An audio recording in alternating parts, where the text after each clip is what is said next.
देवी और सज्जनों, सावन का पवित्र मास, इंद्रदेव का आशीर्वाद, शिवावतार गुरु गोरखनाथ की तपोस्थली और अनेकानेक संतों की कर्मस्थली ये गीता प्रेस गोरखपुर। जब संतों का आशीर्वाद फलीभूत होता है तब इस तरह के सुखद अवसर का लाभ मिलता है। इस बार का मेरा गोरखपुर का दौरा विकास भी, विरासत भी, इस नीति का एक अद्भुत उदाहरण है। मुझे अभी चित्रमय शिव पुराण और नेपाली भाषा में शिव पुराण के विमोचन का सौभाग्य मिला है। गीता प्रेस के इस कार्यक्रम के बाद मैं गोरखपुर रेलवे स्टेशन जाऊंगा। आज से ही गोरखपुर रेलवे स्टेशन के आधुनिकीकरण का काम भी शुरू होने जा रहा है और मैंने जब से सोशल मीडिया पर इसकी तस्वीरें डाली है, लोग हैरान होकर के देख रहे हैं। लोगों ने कभी सोचा ही नहीं था कि रेलवे स्टेशनों का भी इस तरह कायाकल्प हो सकता है। और उसी कार्यक्रम में मैं गोरखपुर से लखनऊ के लिए वंदे भारत ट्रेन को हरी झंडी दिखाऊंगा और उसी समय जोधपुर से अहमदाबाद के बीच चलने वाली वंदे भारत एक्सप्रेस को भी रवाना किया जाएगा। वंदे भारत ट्रेन ने देश के मध्यम वर्ग को सुविधाओं और सहूलियतों के लिए एक नई उड़ान दी है। एक समय था जब नेता लोग चिट्ठियां लिखा करते थे कि हमारे क्षेत्र में इस ट्रेन का एक जरा होल्ड बना ले, उस ट्रेन का होल्ड बना ले। आज देश के कोने कोने से नेता मुझे चिट्ठियां लिखकर कहते हैं कि हमारे क्षेत्र से भी वंदे भारत चलाइए। ये वंदे भारत का एक क्रेज है। इन सारे आयोजनों के लिए मैं गोरखपुर के लोगों को, देश के लोगों को बहुत बहुत बधाई देता हूं। साथियों, गीता प्रेस विश्व का ऐसा इकलौता प्रिंटिंग प्रेस है जो सिर्फ एक संस्था नहीं है बल्कि एक जीवंत आस्था है। गीता प्रेस का कार्यालय करोड़ों करोड़ लोगों के लिए किसी भी मंदिर से जरा भी कम नहीं है। इसके नाम में भी गीता है और इसके काम में भी गीता है। और जहां गीता है वहां साक्षात कृष्ण है और जहां कृष्ण है वहां करुणा भी है, कर्म भी है, वहां ज्ञान का बोध भी है और विज्ञान का शोध भी है। क्योंकि गीता का वाक्य है वासुदेवः सर्वम, वासुदेवः सर्वम। सब कुछ वासुदेवमय है, सब कुछ वासुदेव से ही है, सब कुछ वासुदेव में ही है। भाई और बहनों, 1923 में गीता प्रेस के रूप में यहां जो आध्यात्मिक ज्योति प्रज्वलित हुई, आज उसका प्रकाश पूरी मानवता का मार्गदर्शन कर रहा है। हमारा सौभाग्य है कि हम सभी इस मानवीय मिशन की शताब्दी के साक्षी बन रहे हैं। इस ऐतिहासिक अवसर पर ही हमारी सरकार ने गीता प्रेस को गांधी शांति पुरस्कार भी दिया है। गांधी जी का गीता प्रेस से भावनात्मक जुड़ाव था। एक समय में गांधी जी कल्याण पत्रिका के माध्यम से गीता प्रेस के लिए लिखा करते थे और मुझे बताया गया कि गांधी जी ने ही सुझाव दिया था कि कल्याण पत्रिका में विज्ञापन न छापे जाएं। कल्याण पत्रिका आज भी गांधी जी के उस सुझाव का 100% अनुसरण कर रही है। मुझे खुशी है कि आज ये पुरस्कार गीता प्रेस को मिला है। ये देश की ओर से गीता प्रेस का सम्मान है, इसके योगदान का सम्मान है और इसकी 100 वर्षों की विरासत का सम्मान है। इन 100 वर्षों में गीता प्रेस द्वारा करोड़ों करोड़ों किताबें प्रकाशित हो चुकी है। आंकड़ा कभी कोई 70 बताता है, कोई 80 बताता है, कोई 90 करोड़ बताता है।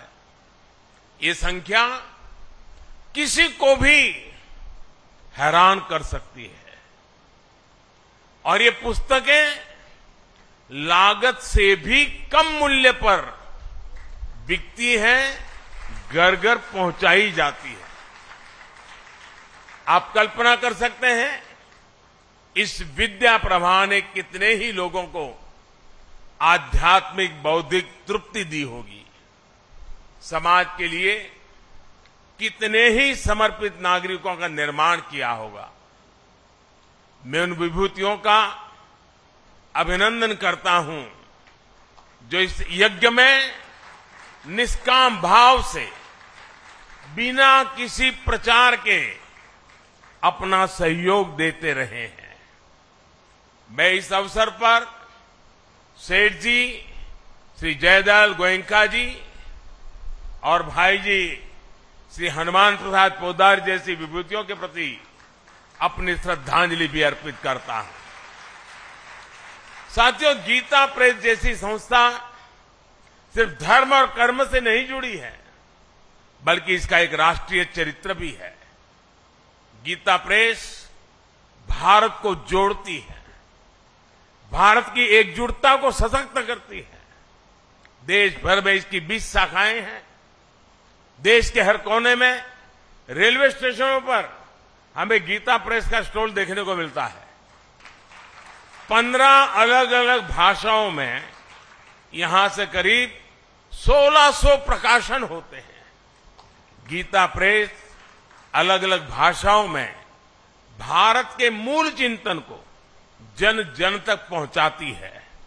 गीता प्रेस एक तरह से एक भारत श्रेष्ठ भारत की भावना को प्रतिनिधित्व देती है। साथियों, गीता प्रेस ने अपने 100 वर्षों की ये यात्रा एक ऐसे समय में पूरी की है जब देश अपनी आजादी के 75 वर्ष मना रहा है। इस तरह के योग केवल संयोग नहीं होते।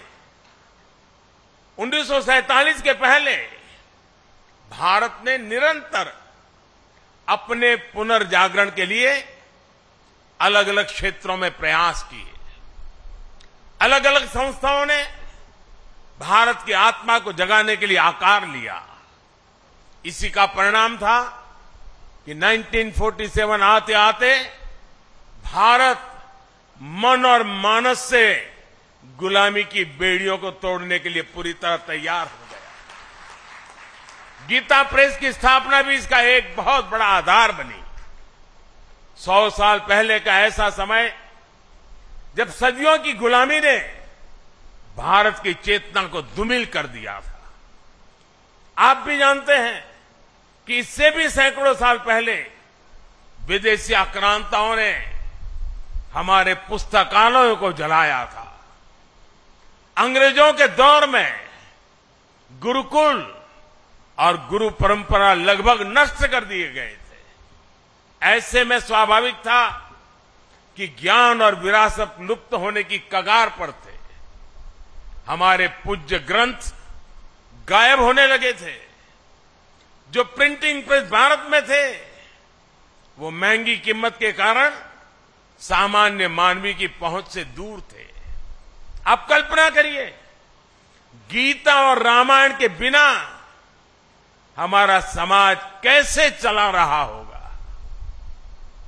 जब मूल्यों और आदर्शों के स्रोत ही सूखने लगे तो समाज का प्रवाह अपने आप थमने लगता है। लेकिन साथियों, हमें एक बात और याद रखनी है। हमारे भारत की अनादि यात्रा में ऐसे कितने ही पड़ाव आए हैं जब हम और ज्यादा परिष्कृत होकर के निकले हैं। कितनी ही बार अधर्म और आतंक बलवान हुआ है, कितनी ही बार सत्य पर संकट के बादल मंडराए हैं, लेकिन तब हमें श्रीमद् भागवत गीता से ही सबसे बड़ा विश्वास मिलता है। यदा यदा ही धर्मस्य ग्लानिर्भवति भारत अभ्युत्थानम अर्धमस्य तदात्मानम सुजाम्यहम। अर्थात जब जब धर्म की सत्ता पर, सत्य की सत्ता पर संकट आता है, तब तब ईश्वर उसकी रक्षा के लिए प्रकट होते हैं। और गीता का 10वां अध्याय बताता है कि ईश्वर कितनी ही विभूतियों के रूप में सामने आ सकता है। कभी कोई संत आकर समाज को नई दिशा दिखाते हैं, तो कभी गीता प्रेस जैसी संस्थाएं मानवीय मूल्यों और आदर्शों को पुनर्जीवित करने के लिए जन्म लेती है। इसलिए ही 1923 में जब गीता प्रेस ने काम करना शुरू किया तो भारत के लिए भी उसकी चेतना और चिंतन का प्रवाह तेज हो गया। गीता समेत हमारे धर्म ग्रंथ फिर से घर घर गूंजने लगे।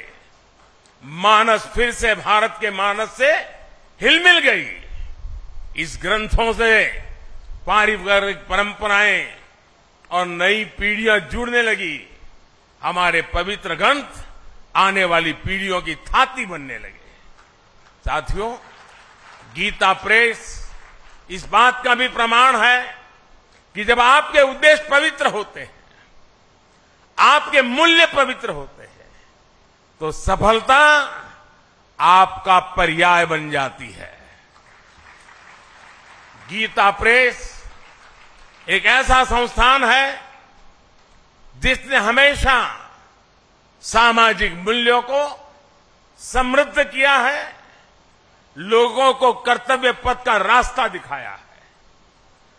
गंगा जी की स्वच्छता की बात हो, योग विज्ञान की बात हो, पतंजलि योग सूत्र का प्रकाशन हो, आयुर्वेद से जुड़ा आरोग्य अंक हो, भारतीय जीवन शैली से लोगों को परिचित करवाने के लिए जीवनचर्या अंक हो, समाज में सेवा के आदर्शों को मजबूत करने के लिए सेवा अंक और दान महिमा हो, इन सब प्रयासों के पीछे राष्ट्र सेवा की प्रेरणा जुड़ी रही है, राष्ट्र निर्माण का संकल्प रहा है।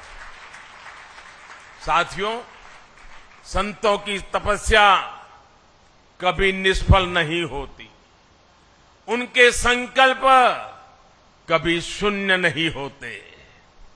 इन्हीं संकल्पों का परिणाम है कि आज हमारा भारत सफलता के नित्य नए आयाम स्थापित कर रहा है।